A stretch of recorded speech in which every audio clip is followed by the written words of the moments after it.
یہ رمضان المبارک کا مہینہ آپ کو ہمہ وقت تقوی، خشیت الہی، محبت، رواداری، ہمدردی، اخوت، بھائی چارگی اور غرض یہ کہ ہر طرح کے خیر کا یہ مہینہ آپ کو پیغام دیتا ہے، اور اس کا ایک ایک ساتھ، اس کی ایک ایک گھڑی، ایک ایک اس میں کی جانے والی عبادت آپ کو اللہ کی محبت اور رضوان کی طرف کھینچ کر کے لاتی ہے، آپسی رواداری کی طرف کھینچ کر کے لاتی ہے، آپسی ہمدردی کی طرف کھینچ کر کے لاتی ہے۔ آپ دیکھیں وقت سحر کی وہ خاموشیاں آپ کو پیغام دے رہی ہوتی ہے کہ یہ ایثار، یہ وفا، یہ قربانی جو رات کی تاریکی میں اٹھ کر کے وہ سرد گرم کھانا جو نہ چاہتے ہوئے بھی تصحروا فإن فی السحور برکت کے تحت، اے لوگوں تم سحری کھاؤ، اس لیے کہ سحری کے اندر اللہ تبارک و تعالیٰ نے تمہارے لیے برکت رکھی ہے۔ اس برکت کے حصول کے لیے بندہ مومن اپنی نیند کی قربان کر کے اس ایثار اور وفا اور جفا کا وہ جذبہ لے کر کے وہ اٹھتا ہے، اور پھر رات کے اس آخری پہر میں، رات کے اس آخری حصے میں جو سحری کھا رہا ہوتا ہے وہ محض کھانا نہیں ہوتا ہے بلکہ رب کی رحمتوں کو وہ حاصل کر رہا ہوتا ہے۔ آپ کو یہ بھوک یہ پیغام دیتی ہے، آپ کی پیاس یہ پیغام دیتی ہے کہ اے لوگوں جس طریقے سے حلال چیز سے آپ رک چکے ہیں، اپنے آپ کو آپ نے روک لیا ہے، اسی طریقے سے دن و رات کے حصے میں محرمات سے، منکرات سے، معصیات سے، منہیات سے اپنے آپ کو روک لو، اس لیے کہ جو بندہ اللہ کی مرضی کے حساب سے، اللہ کے حکم کی وجہ سے اپنے آپ کو حلال چیز سے روک سکتا ہے، اللہ کی رضا کی خاطر وہ اللہ تبارک و تعالیٰ کی رضا اور اس کی خوشنودی کے حصول کے لیے وہ اپنے آپ کو حرام چیزوں سے بھی روک سکتا ہے۔ یہ پیغام اس کے افطار کے وقت کے وہ دسترخوان، وہاں بھی آپ کو یکجہتی، ایمان، وفا، ایثار اور اسی طریقے سے فرما برداری، قربانی، اخوت، بھائی چارگی کا وہ دسترخوان، وہ وقت افطار آپ کو پیغام دیتا ہے۔ ایک دسترخوان پر بیٹھا ہوا ہے، کیا امیر ہے، کیا غریب ہے، کیا فقیر ہے، کیا مانگنے والا ہے، اگر روزے دار ہے، ایک دسترخوان پر بیٹھا ہوا ہے، ایک ہی جگہ سے لقمہ اٹھا رہا ہے، ایک ہی جگہ سے کھجوریں اٹھا رہا ہے، ایک ہی جگہ سے افطاری کے نوالے اٹھا رہے ہیں اور کھا رہے ہیں۔ ونستعینہ ونستغفر ونعوذ باللہ من شرور انفسنا ومن سیئات اعمالنا من يهده الله فلا مضل له ومن يضلل فلا هادي له وأشهد أن لا إله إلا الله وحده لا شريك له وأشهد أن محمدا عبده ورسوله يا أيها الذين آمنوا اتقوا الله حق تقاته ولا تموتن إلا وأنتم مسلمون يا أيها الناس اتقوا ربكم الذي خلقكم من نفس واحدة وخلق منها زوجها وبث منهما رجالا كثيرا ونساء واتقوا الله الذي تساءلون به والأرحام إن الله كان عليكم رقيبا يا أيها الذين آمنوا اتقوا الله وقولوا قولا سديدا يصلح لكم أعمالكم ويغفر لكم ذنوبكم ومن يطع الله ورسوله فقد فاز فوزا عظيما أما بعد فإن خير الحديث كتاب الله وخير الهدي هدي محمد صلى الله عليه وسلم وشر الأمور محدثاتها وكل محدثة بدعة وكل بدعة ضلالة وكل ضلالة في النار فقد قال الله عز وجل في كتابه المجيد والفرقان الحميد فأعوذ بالله السميع العليم من الشيطان الرجيم من همزه ونفخه ونفثه بسم الله الرحمن الرحيم وسارعوا إلى مغفرة من ربكم وجنة عرضها السماوات والأرض أعدت للمتقين وقال تعالى يا أيها الذين آمنوا كتب عليكم الصيام كما كتب على الذين من قبلكم لعلكم تتقون سبحانك لا علم لنا إلا ما علمتنا إنك أنت العليم الحكيم رب اشرح لي صدري ويسر لي أمري واحلل عقدة من لساني يفقه قولي رب زدني علما اللهم ارزقني فهما اللهم انفعنا بما علمتنا وعلمنا ما ينفعنا وزدنا علما ربنا يسر ولا تعسر وتمم بالخير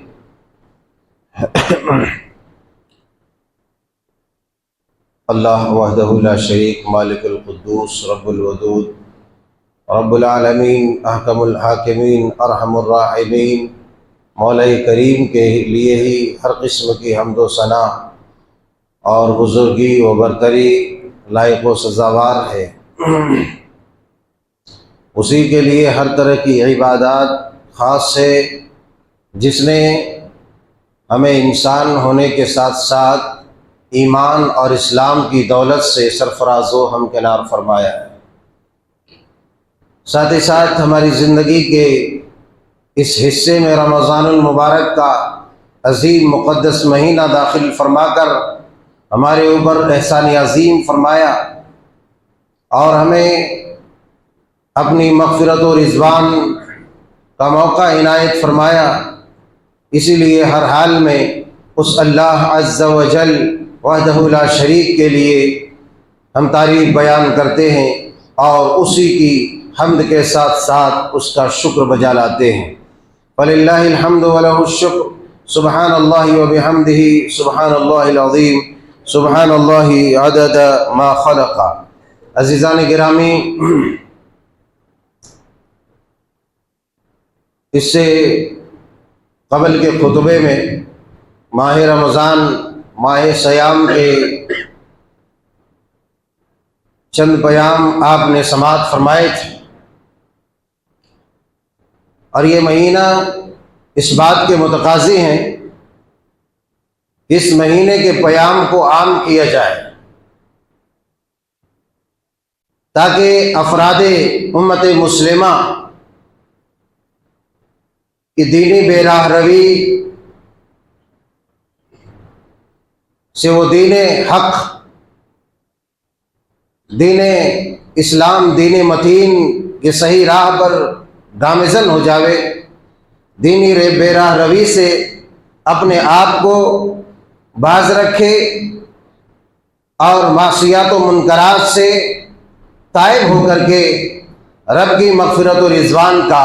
وہ حقیقی مستحق و مصداق ہو جائے۔ رمضان المبارک کا یہ مقدس مہینہ اللہ تبارک و تعالیٰ نے اس امت کے اوپر یہ مہینہ عطا کر کے احسان عظیم فرمایا ہے۔ اللہ تبارک و تعالیٰ نے اس مہینے کے اندر اتنی خصوصیات کو مجتمع فرما دیا ہے کہ ہم اور آپ شمار کرتے بیٹھے مگر اس کو اعداد و شمار میں نہیں لا سکتے، اور اس کے فیوز و برکات اتنے ہیں کہ اگر ہم دن و رات کے ہر حصے میں اس کو حاصل کرنا چاہے، اللہ تبارک و تعالی اپنی رحمتوں کے جو دروازے کھولے ہوئے ہیں وہ بے پناہ رحمتیں اور بے پناہ برکتیں آپ کو عطا فرماتا ہے۔ اسی لیے ضرورت اس بات کی ہے، اس ماہ صیام کے جو پیام ہے، سب سے پہلا جو پیغام اس کے اندر ہے وہ تقوی کا۔ ایک انسان کے اندر جب تقوی بحال ہو جائے تو وہ ہر طرح کی خباثتوں سے اپنے آپ کو بحسن و خوبی بچا سکتا ہے، بشرطے کہ اس کے اندر تقوی گھر کر جائے، اس کے دل تقوی سے مخمور ہو جائے، تقوی سے لبریز ہو جائے، تو پھر ایسی صورت میں بندہ مومن و مسلمان ہر طرح کی قباحتوں، ہر طرح کی خباثتوں اور ہر طرح کی معصیات و منکرات سے اپنے آپ کو محفوظ و مسرور کر لے گا۔ اسی لیے اللہ تبارک و تعالیٰ نے اہل ایمان اور مومنین کو جگہ جگہ جا بجا تقوی کی تلقین فرمائی۔ یا ایھا الذین آمنوا اتقوا اللہ، اے ایمان والو تقوی اختیار کرو، اللہ سے ڈرو، اللہ کی خشیت پیدا کرو، اور جو رمضان المبارک کی فرضیت کا اعلان کیا، یا ایھا الذین آمنوا کتب علیکم الصیام کما کتب علی الذین من قبلکم لعلکم تتقون، یہاں بھی یہی درس دیا، یہاں بھی یہی پیغام دیا کہ جو روزے تمہارے اوپر فرض کیے گئے تم سے پہلی امتوں کے اوپر بھی، مگر تمہارے اوپر جو ایک مہینہ کا روزہ فرض کیا جاتا ہے، اس کا بنیادی مقصد اور اس کی اصل یہ ہے کہ تم میرے متقی اور پرہیزگار بندے بن جاؤ۔ متقی اور پرہیزگار بندے بن کر کے اللہ تبارک و تعالیٰ نے جو بندہ مومن کے لیے، صالح کے لیے انتظام و انصرام کر رکھا ہے، ان نعمتوں کا وہ حقیقی مستحق ہو جائے، اس لیے اللہ تبارک و تعالیٰ نے کہا لعلکم تتقون، تاکہ تم تقوی اختیار کرو۔ اور اس رمضان المبارک کے مہینے میں صرف بات تقوی کی نہیں ہے، یہ رمضان المبارک کا مہینہ آپ کو ہمہ وقت تقوی، خشیت الہی، محبت، رواداری، ہمدردی، اخوت، بھائی چارگی اور غرض یہ کہ ہر طرح کے خیر کا یہ مہینہ آپ کو پیغام دیتا ہے، اور اس کا ایک ایک ساتھ، اس کی ایک ایک گھڑی، ایک اس میں کی جانے والی عبادت آپ کو اللہ کی محبت اور رضوان کی طرف کھینچ کر کے لاتی ہے، آپسی رواداری کی طرف کھینچ کر کے لاتی ہے، آپسی ہمدردی کی طرف کھینچ کر کے لاتی ہے۔ آپ دیکھیں وقت سحر کی وہ خاموشیاں آپ کو پیغام دے رہی ہوتی ہے کہ یہ ایثار، یہ وفا، یہ قربانی جو رات کی تاریکی میں اٹھ کر کے وہ سرد گرم کھانا جو نہ چاہتے ہوئے بھی تسحروا فإن فی السحور برکت کے تحت کہ لوگوں تم سحری کھاؤ، اس لیے کہ سحری کے اندر اللہ تبارک و تعالیٰ نے تمہارے لیے برکت رکھی ہے۔ اس برکت کے حصول کے لیے بندہ مومن اپنی نیند کی قربان کر کے اس ایثار اور وفا اور جفا کا وہ جذبہ لے کر کے وہ اٹھتا ہے، اور پھر رات کے اس آخری پہر میں، رات کے اس آخری حصے میں جو سحری کھا رہا ہوتا ہے وہ محض ایک کھانا نہیں ہوتا ہے، بلکہ رب کی رحمتوں کو وہ حاصل کر رہا ہوتا ہے، رب کی مہربانیوں کو لے رہا ہوتا ہے، اور رب کے انعاماتوں بخشش کا وہ مستحق ہو رہا ہوتا ہے۔ اور پھر وہ سحری آپ کو یہ پیغام دیتی ہے کہ جس طریقے سے آپ اپنا پیٹ آسودہ کرتے ہیں، آپ آسودہ حال ہوتے ہیں، آپ کو اس وقت آپ کے اندر یہ فکر بھی دامنگیر ہونی چاہیے، یہ جذبہ بھی ابھرنا چاہیے، یہ فکر بھی جاگ جانا چاہیے کہ جس طریقے سے آج ہم اللہ کی رضا کے لیے اٹھے ہیں، اپنا پیٹ بھر رہے ہیں، وہ پیغام دیتا ہے کہ کہیں ایسا نہ ہو کہ تمہارے پڑوس میں تمہارے ہم ملت، ہم نوا، تمہارے ہم مشرب، ہم مسلک، تمہارے پڑوسی کہیں ایسا نہ ہو کہ وہ بھوکا ہو، کہیں ایسا نہ ہو کہ وہ بنا سحری کے روزہ رکھ رہا ہو، تمہیں ان کی بھی خبرگیری کرنا ہے، اس لیے کہ یہ ایثار و وفا کا یہ جذبہ تمہارے اندر جو پیدا ہوا وہ بھی ایک حصہ، اسی جذبے کا وہ ایک حصہ ہے کہ تمہارے پڑوسی کے اوپر تمہاری نگاہ رہے۔ اسی طریقے سے دن کے پہر جو کھانے پینے کا بند کرنا اور بھوکا پیاسا رکھنا، آپ کو یہ بھوک یہ پیغام دیتی ہے، آپ کی پیاس یہ پیغام دیتی ہے کہ اے لوگوں، جس طریقے سے حلال چیز سے آپ رک چکے ہیں، اپنے آپ کو آپ نے روک لیا ہے، اسی طریقے سے دن و رات کے حصے میں محرمات سے، منکرات سے، معصیات سے، منہیات سے اپنے آپ کو روک لو، اس لیے کہ جو بندہ اللہ کی مرضی کے حساب سے، اللہ کے حکم کی وجہ سے اپنے آپ کو حلال چیز سے روک سکتا ہے، اللہ کی رضا کے خاطر وہ اللہ تبارک و تعالیٰ کی رضا اور اس کی خوشنودی کے حصول کے لیے وہ اپنے آپ کو حرام چیزوں سے بھی روک سکتا ہے۔ یہ پیغام اس کے اندر ہے، اور صرف یہی پیغام نہیں، وہ بھوک جس بھوک کی وجہ سے آپ تڑپ رہے ہوتے ہیں، آپ کے معصوم بچے آپ کی نگاہوں کے سامنے روزہ رکھ کر کے بھوک اور پیاس کی شدت کا احساس کر کے وہ جو تڑپ رہے ہوتے ہیں، وہ پیغام آپ کے لیے ہے کہ آپ کا جو پڑوسی ہے، آپ کا جو بھائی ہے، آپ کا جو ہم مسلک و مشرب ہے، جو آپ کے پڑوس میں رہتے ہیں، جو آپ کے مسلمان بھائی ہیں یا آپ کے پڑوسی ہیں، کہیں ایسا تو نہیں کہ آپ اپنے دسترخوان میں شام کے وقت اور صبح کے وقت آپ ہرے بھرے دسترخوان کو سرسبز و شاداب کر رکھے ہیں، مگر اس شادابی کے باوجود آپ کو یہ احساس نہیں ہوا کہ آپ کے پڑوسی میں کہیں ایسا تو کوئی نہیں ہے کہ وہ بھوکا ہے، وہ پیاسا ہے، اس کو سحری میسر نہیں، اس کو افطاری میسر نہیں، اس کو کھانا میسر نہیں۔ اس لیے پیغام بھی ملتا ہے کہ مسکینوں، فقیروں، محتاجوں کا بھی خیال کرو، اس لیے کہ یہ بھوک تمہیں وہ پیغام دیتی ہے کہ آج تمہیں بھوک کا جس طریقے سے احساس ہو رہا ہے، جو تکلیف تمہیں ہو رہی ہے، وہ تکلیف جس کے پاس کھانا نہیں ہوتا، وہ مساکین، وہ فقراء، وہ غربا جن کے پاس چارہ پانی نہیں ہوتا ہے، کھانے پینے کی چیزیں نہیں ہوتی ہے، اشیاء خورد و نوش نہیں ہوتی ہے، تو ایسی صورت میں وہ اسی طریقے سے بلکتا ہے، تڑپتا ہے۔ اس لیے خاص طور سے تمہارے اندر وہ جذبہ ہمہ وقت پیدا ہونا چاہیے، چاہے وہ رمضان ہو یا غیر رمضان ہو۔ رمضان میں لوگ کھلانے کا اہتمام کرتے ہیں، افطاری کا اہتمام کرتے ہیں، سحر کا اہتمام کرتے ہیں، بہت اچھی بات ہے، یہ ایمان کا حصہ ہے۔ اللہ تبارک و تعالیٰ نے ایمان کے ساتھ اس چیز کو جوڑ دیا ہے، کھانا کھلانے کو، مگر یہ کھانا کھلانا صرف رمضان میں نہیں بلکہ غیر رمضان میں بھی۔ مفلوق الحال لوگ، فقر و فاقہ میں مبتلا لوگ، تنگ دست لوگ، ان کا بھی احساس تمہارے اندر جاگنا چاہیے، اور پھر ان کی خبر گیری کا احساس تمہارے اندر، وہ مادہ، وہ جذبہ پیدا ہونا چاہیے۔ میرے یارو، میرے پیارو، اور بہت سارے پیغامات ہیں، مگر من جملہ ہم کو رات کو یہ سمجھنا ہے کہ سراپا یہ دن کا بھوکا پیاسا رہنا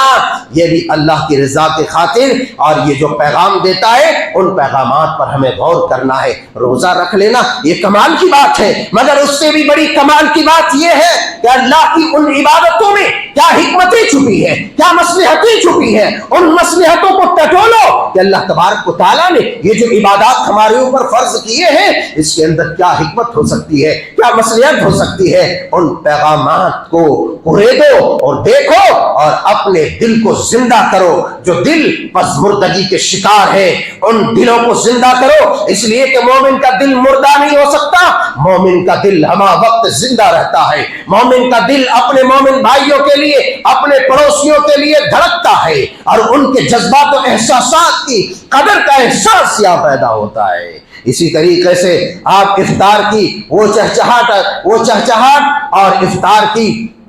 وہ رنگا رنگ افطار کے وقت کے وہ دسترخوان، وہاں بھی آپ کو یکجہتی، ایمان، وفا، ایثار، اور اسی طریقے سے فرما برداری، قربانی، اخوت، بھائی چارگی کا وہ دسترخوان، وہ وقت افطار آپ کو پیغام دیتا ہے کہ ایک دسترخوان پر بیٹھا ہوا ہے، کیا امیر ہے، کیا غریب ہے، کیا فقیر ہے، کیا مانگنے والا ہے، اگر روزے دار ہے، ایک دسترخوان پر بیٹھا ہوا ہے، ایک ہی جگہ سے لقمہ اٹھا رہا ہے، ایک ہی جگہ سے کھجوریں اٹھا رہا ہے، ایک ہی جگہ سے افطاری کے نوانے اٹھا رہے ہیں اور کھا رہے ہیں۔ جاؤ دنیا کو پیغام دو کہ رب نے تمہاری عبادتوں میں جو عبادتیں مشروع کی ہیں، خدا کی قسم وہ جو امن و محبت کا پیغام ہے، کسی اور مذہب و مسلک میں ایسا پیغام آپ کو دیکھنے کو نہیں ملے گا۔ اس لیے ہمیں اور آپ کو زندہ دل ہونا چاہیے، ہمیں پسمردگی کا شکار نہیں ہونا چاہیے۔ بھید بھاؤ اور ذات پات کا مسئلہ اسلام ختم کرتا ہے کہ یہاں اس چیز کی کوئی جگہ نہیں۔ مسجد کے اندر اور مسلمانوں کے دسترخوان کے اندر کوئی بھی ہو، بڑا چھوٹا، بوڑھا، امیر، غریب، بچہ یا پھر مانگنے والا، گداگر ہو، فقیر ہو، بادشاہ ہو، آقا ہو، غلام ہو، ہر کوئی ایک دسترخوان پر بیٹھا ہوا ہے، ہر کوئی ایک مصلی پہ کھڑا ہے اور کندھے سے کندھا ملا کر کے، پیر سے پیر ملا کر کے کھڑا ہے۔ اور وہ سن لو، یہاں پر بات آئی ہے، میں بتا دیتا ہوں، جو لوگ نمازوں میں پیر نہیں ملاتے ہیں، صحیح سنت مبارکہ مطہرہ کی خلاف ورزی ہے۔ ارے نماز جماعت یہ پیغام دیتی ہے کہ جب پیر سے پیر ملتا ہے، کندھے سے کندھے ملتا ہے، کہ جو دلوں میں نفرت ہے اس کو میٹ دے، جو بغض اناد ہے اسے ختم کر دے، جو ذات پات کا بھید بھاؤ کا مادہ ہے اس بھید بھاؤ کا مادہ ختم کر دے۔ تم سب کے سب یہاں ایک ہو، نیک ہو، متقی ہو، پرہیزگار ہو، سب ایک سمان، ایک برابر، سب اسی طرح عزت والے، جس طریقے سے اللہ تبارک و تعالیٰ نے مومنوں کی عزت کو بحال کیا ہے۔ اس لیے نہ دسترخوان پہ کوئی بھید بھاؤ ہے مسلمانوں کے یہاں، اور نہ ہی مصلی پہ کوئی بھید بھاؤ ہے۔ یہ رمضان بھی، یہ نمازیں بھی، یہ عید بھی، یہ قربانیاں بھی یہ پیغام دیتی ہے میرے یارو، میرے پیارو۔ اور پھر اسی طریقے سے وہ قیام اللیل کی لمبی لمبی لائنیں، لمبی لمبی قطاریں، اللہ اکبر، پیروں میں موچ ہے، درد ہے، سوجن ہے، مگر وہ کھڑا ہے۔ ارے کس لیے کھڑا ہے؟ اس لیے کہ کوئی اسے ریٹنگ دے گا؟ اس لیے کھڑا ہے کہ کوئی اسے نمبر دے گا؟ نہیں نہیں، وہ اس لیے کھڑا ہے، من قام رمضان ایمانا واحتسابا غفر له ما تقدم من ذنبه، اس لیے کھڑا ہے کہ وہ اللہ تبارک و تعالیٰ کی بخشش کا پروانہ لے لے، قیام اللیل کر کے، تراویح پڑھ کے۔ اسی لیے تراویح کو مذاق نہ بناؤ، جاؤ اور نہ اپنی اپنی مسجدوں میں تراویح کو مذاق بنانے دو. ان لوگوں کو خبردار کر دو جنہوں نے تراویح کی نماز کو، قیام اللیل کو مذاق بنا رکھا ہے، قرآن کی بے حرمتی کر رکھی ہے اور سراپا قرآن کا مذاق اڑایا جا رہا ہے. ان لوگوں کو خبردار کر دو. اے امت کے جیانو، عقل ہماری جاگنی چاہیے. عقل کے اندر اتنی فہم و فراست ہونی چاہیے کہ جس قرآن کی تلاوت پر جب جبریل لے کر کے آیا ہے، قرآن جبریل لے کے آیا، نبی آخر الزماں کے قلب اطہر پر جبریل قرآن القا کر رہا ہے، نبی کو پڑھا رہا ہے، اللہ پیغام بھیجتا ہے لا تحرک به لسانک لتعجل به ان علینا جمعہ وقرآنا. اے میرے پیغمبر، آپ اپنی زبان کو جلدی جلدی حرکت نہ دیں کہ آپ قرآن کو جلدی جلدی اجلت کے ساتھ پڑھ لیں، تیزی کے ساتھ پڑھ لیں، جلدی جلدی فرفر فرفر پڑھ لیں. نہیں، اپنی زبان کو اس طرح حرکت نہ دیں. لا تحرک به لسانک لتعجل به. اللہ اپنے پیغمبر کو تنبیہ کرتا ہے جو قرآن نازل کر رہا ہے، جس پر قرآن نازل ہو رہا ہے. اس قرآن نازل کرنے والا، قرآن جس پر نازل ہو رہا ہے، اس کو تنبیہ کر رہا ہے کہ قرآن کو جلدی جلدی نہ پڑھا کرو. قرآن کو کیسے پڑھا کرو؟ وَرَتِّلِ الْقُرْآنَ تَرْتِيلًا. قرآن کو صاف ستھرے الفاظ میں ایک ایک حرف کو، ایک ایک حرف کی ادائیگی صحیح ہو، اچھے طریقے سے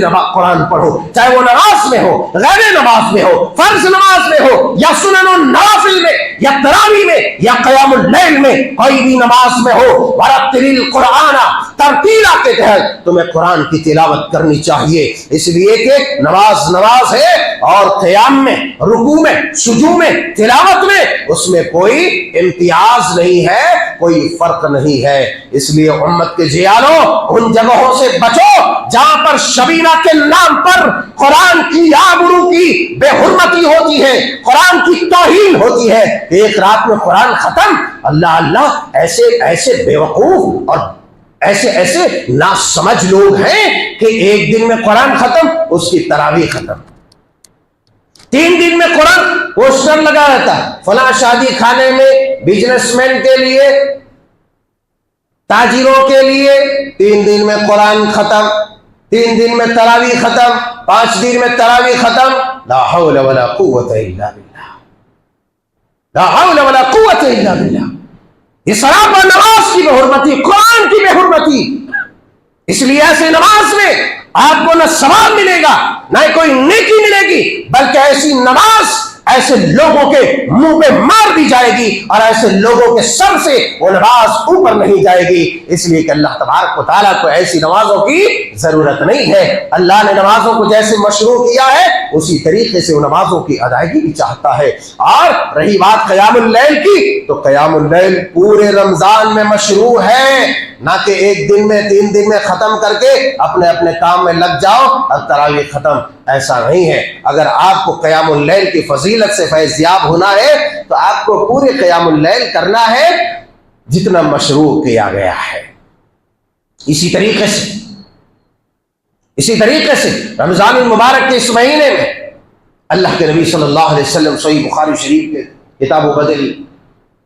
خلق کے اندر حدیث پاک حضرت عبداللہ ابن عباس رضی اللہ تعالیٰ عنہ بیان فرماتے ہیں کہ نبی کریم صلی اللہ علیہ وسلم کا معمول تھا، کان الناس اجود النبی صلی اللہ علیہ وسلم، کہ لوگوں میں سب سے زیادہ سخی نبی آخر الزمان جناب محمد رسول اللہ صلی اللہ علیہ وسلم تھے. سخی کے مطلب زیادہ اللہ کی راہ میں اپنے اموال کو، دولت کو لٹانے والے. رمضان المبارک کے مہینے میں آپ کا خصوصی کردار صدقہ و خیرات کا بھی تھا. اس لیے کہ مہینہ، بعض لوگوں نے صرف زکوٰۃ کا یہ مہینہ سمجھ لیا ہے. رمضان زکوٰۃ کا مہینہ نہیں ہے. میں ہمیشہ کہتا ہوں زکوٰۃ کا کوئی اسپیشل مہینہ نہیں. جس دن سال پورا ہو گیا، نصاب پورے ہو گئے، اسی دن آپ کی زکوٰۃ آپ پر واجب ہو گئی، اسی دن آپ کو زکوٰۃ نکال دینا ہے. رمضان کا انتظار نہیں کرنا ہے. یہ عام صدقہ و خیرات کا مہینہ ہے، عام نیکیوں کا مہینہ ہے. نبی آخر الزمان جناب محمد رسول اللہ صلی اللہ علیہ وسلم لوگوں میں سب سے بڑھ کر اللہ کی راہ میں خرچ کرنے والے، لوگوں میں سب سے بڑھ کر سخاوت کرنے والے، لوگوں میں سب سے بڑھ کر اللہ کی راہ میں لٹانے والے حضرت رسول اللہ صلی اللہ علیہ وسلم کا معمول آپ کے چچا زاد بھائی حضرت عبداللہ ابن عباس رضی اللہ تعالیٰ بیان فرماتے صحیح بخاری کی حدیث آپ بیان فرماتے ہیں کہ آپ علیہ الصلوۃ والسلام بالخصوص رمضان المبارک حين يلقاه جبریل، جب جبریل علیہ الصلوۃ والسلام آپ سے ملاقات کرتے فیدارسہ القرآن، تو جبریل علیہ الصلوۃ والسلام آپ کو قرآن کا دور کراتے، قرآن کا دور کراتے، قرآن سکھاتے، قرآن پڑھاتے، یعنی رمضان المبارک کے مہینے میں کثرت سے آپ قرآن پڑھتے، کثرت سے قرآن کی تلاوت کرتے، اور اس کا فائدہ یہ ہوتا، اس کی برکت یہ ہوتی۔ عبداللہ ابن عباس رضی اللہ تعالیٰ بیان فرماتے ہیں کہ نبی آخر الزمان جناب محمد رسول اللہ صلی اللہ علیہ وسلم اجود الناس بالخیر من ریح المرسلہ، نبی کا معمول یہ تھا کہ جب قرآن کریم کی تلاوت جبریل کراتے، قرآن کا دور جبریل کراتے، تو نبی کریم صلی اللہ علیہ وسلم تیز تند آندھی کی طرح، نبی کریم صلی اللہ علیہ وسلم تیز تند آندھی کی طرح نیکیوں میں، اللہ کی راہ میں خرچ کرنے میں، خیر کے معاملے میں تیز تند آندھی کی طرح ہو جاتے، یعنی اس قدر کثرت سے اپنے اموال کو لوٹاتے، کثرت سے نیکیاں کرتے۔ معلوم یہ ہوا کہ اس مہینے میں صدقہ و خیرات بھی زیادہ سے زیادہ کرنا چاہیے، اسی طریقے سے دیگر نیکیوں میں حصہ لینا چاہیے۔ حدیث پاک سے یہ بھی معلوم ہوتا ہے کہ قرآن کی تلاوت اس مہینے میں خاص طور سے کرنی چاہیے، اس لیے کہ قرآن کا اور رمضان کا بڑا گہرا ربط و ضبط ہے، اس لیے اس کو صرف ماہ سیام نہیں بلکہ یہ ماہ قرآن بھی ہے۔ شہر رمضان الذی انزل فیہ القرآن، انزل فیہ القرآن، اس لیے اس مہینے میں قرآن نازل ہوا، تو لہٰذا جب قرآن نازل ہوا تو ایسی صورت میں ہمیں کثرت سے قرآن کی تلاوت کرنی چاہیے،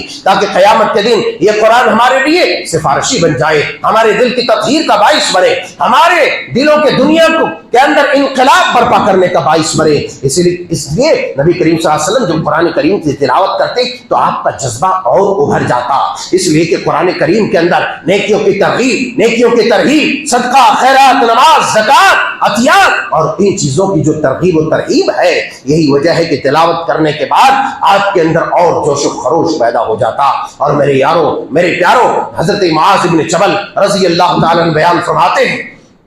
کہ نبی آخر الزمان جناب محمد رسول اللہ صلی اللہ علیہ وسلم نے مجھ سے ارشاد فرمایا الا ادلک علی ابواب الخیر، کہ اے معاذ بن جبل کیا میں تمہیں خیر کا دروازہ نہ بتا دوں، بھلائی کا دروازہ نہ بتا دوں، نیکی کا دروازہ نہ بتا دوں؟ کہا بلا یا رسول اللہ صلی اللہ علیہ وسلم، اے اللہ کے پیارے نبی صلی اللہ علیہ وسلم ضرور ضرور ہمیں بتائیے وہ خیر کا دروازہ کیا ہے؟ آپ نے فرمایا الصیام جنۃ، روزہ روزہ روزہ رکھو، اس لیے کہ روزہ ڈھال ہے، روزہ برائیوں سے ہی بچاتا ہے، روزہ منکرات سے بچاتا ہے، روزہ منہیات سے بچاتا ہے، روزہ ناجائز خواہشات کی تقبیل سے بچاتا ہے، اور روزہ تمہارے جسم و جان کی حفاظت کرتا ہے۔ یہ ڈھال ہے، جس طریقے سے میدان جنگ میں ایک جنگجو ڈھال لیے رہتا ہے تاکہ باطل کے دشمن کے وار کو روکا جائے، اپنے آپ کو بچایا جائے۔ اسی طریقے سے فرمایا الصدقۃ تطفئ الخطیئہ کما یطفئ الماء النار،